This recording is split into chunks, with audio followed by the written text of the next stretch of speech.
Hello YouTube family, कसे आहात तुम्ही सगळे? सर्वप्रथम तुम्हा सर्वांना शिवजयंतीच्या मनपूर्वक शुभेच्छा. शिवजयंतीच्या निमित्ताने आम्ही ठरवलं की आज आपण ऐतिहासिक आणि प्रेरणादायी अशा पुरंदर किल्ल्याला भेट द्यायची.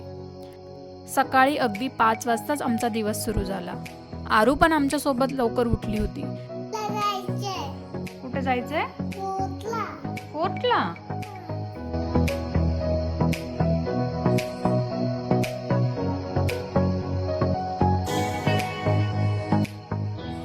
देवाची पूजा केली आणि मग आमचा घोडा म्हणजेच आजच्या काळातली आमची गाडी स्वच्छ करून आम्ही प्रवासाला निघालो.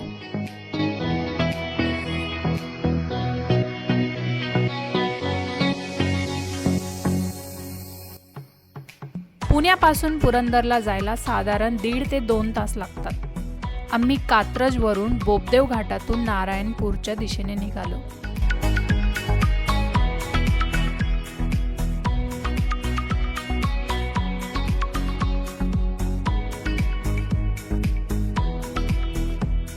या रूटवर तुम्हाला सुंदर घाट, निसर्ग आणि मध्येच प्रति बालाजी टेम्पल देखील पाहायला मिळतं.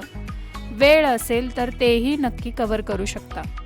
शिवजयंती असल्यामुळे रस्त्यावर थोडी ट्रॅफिक होती.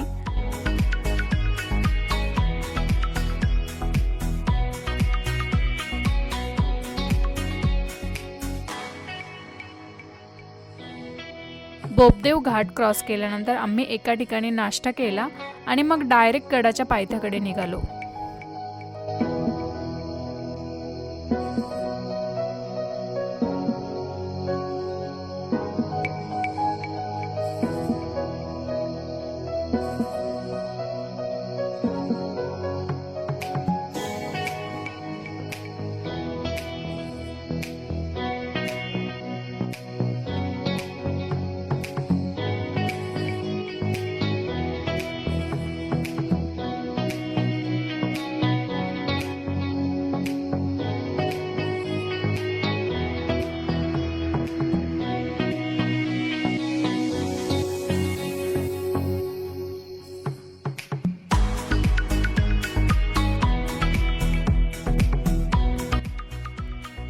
रस्ता खूप चांगला असल्यामुळे आम्ही लवकर पोहोचलो. उन्हाळा सुरू असतानाही गड खूपच हिरवागार दिसत होता. झाडे लावलेली जाणवत होतं आणि सर्वात महत्त्वाचं म्हणजे अतिशय स्वच्छ आणि नीट मेंटेन केलेला गड. इथे आर्मी एरिया असल्यामुळे कुठलाही प्रवेश शुल्क नाही. पार्किंगची चांगली सोय आहे. गड सकाळी 10 ते संध्याकाळी 5 पर्यंत ओपन असतो. आर्मीचे जवान आधार कार्ड घेतात, गाडी चेक करतात, किती लोक आहेत, कुठून आलात ते विचारतात आणि मगच आत सोडतात. आर्मी एरिया असल्यामुळे संपूर्ण परिसर खूपच क्लीन आणि डिसिप्लिन आहे. गाडी पार्क केल्यानंतरही बरंच चालावं लागतं.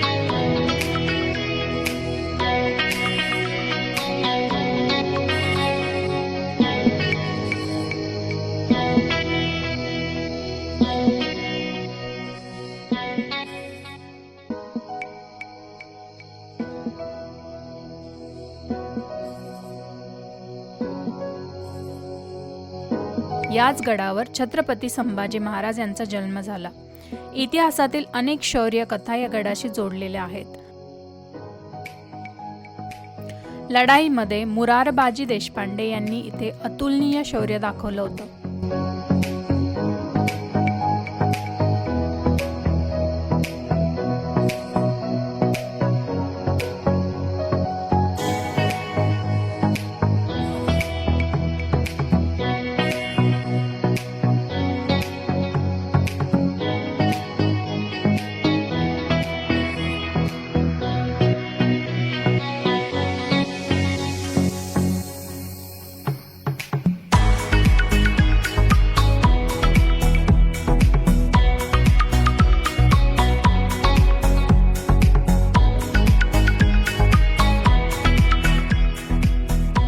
पुरंदर किल्ला 2 भागात विभागलेला आहे.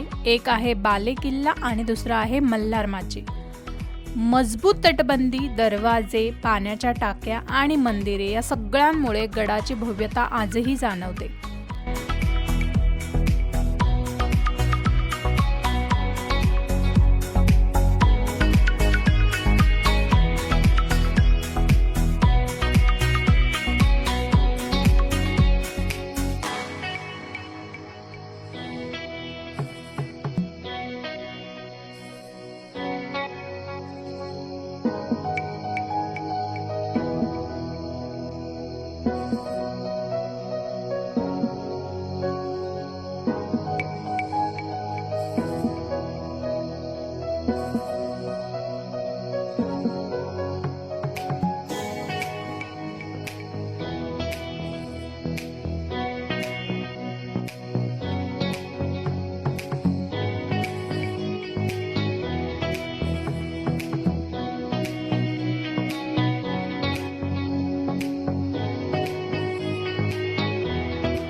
गडावर संभाजी महाराज उद्यान आहे. वर चढत गेल्यावर छत्रपती संभाजी महाराजांचे वंदन स्थळ आहे, जे खूपच सुंदर आणि प्रेरणादायी आहे. संपूर्ण गडाची माहिती तिथे दिलेली आहे. तिथे छत्रपती शिवाजी महाराज यांचा पुतळाही आहे. त्यांना बघून आजही अभिमानाने डोळे भरून येतात.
वर जाताना आम्हाला आमचे मोबाईल जमा करावे लागले, कारण गडावर कोणतेही इलेक्ट्रॉनिक गॅजेट अलाउड नाहीत. म्हणून मी वरचे व्हिज्युअल्स कॅप्चर करू शकले नाही.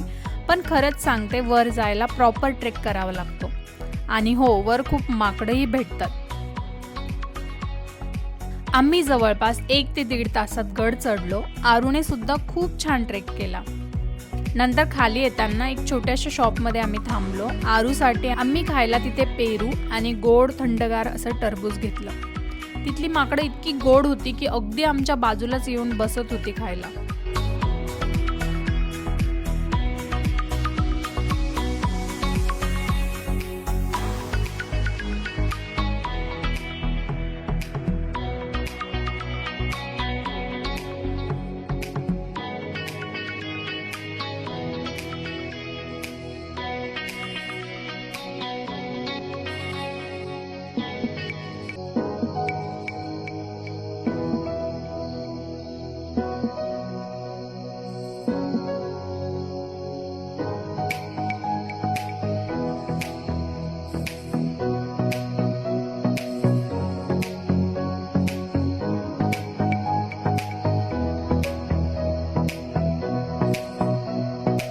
गड उतरून आम्ही पायथ्याशी आलेल्या नारायणपूरला गेलो.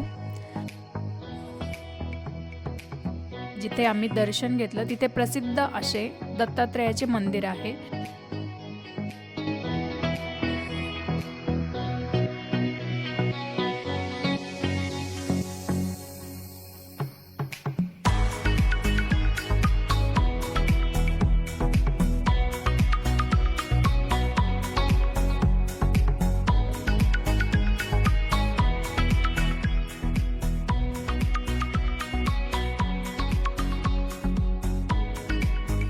बाजूलाच एक शिवमंदिर पण आहे. सध्या त्याचं काम सुरू आहे.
घरी पोहोचेपर्यंत संध्याकाळ झाली होती, पण हा दिवस, हा अनुभव कायम आठवणीत राहील असा होता.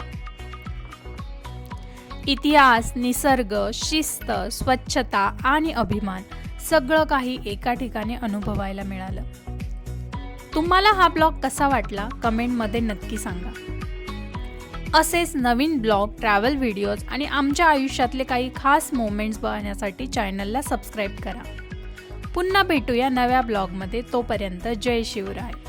Bye bye.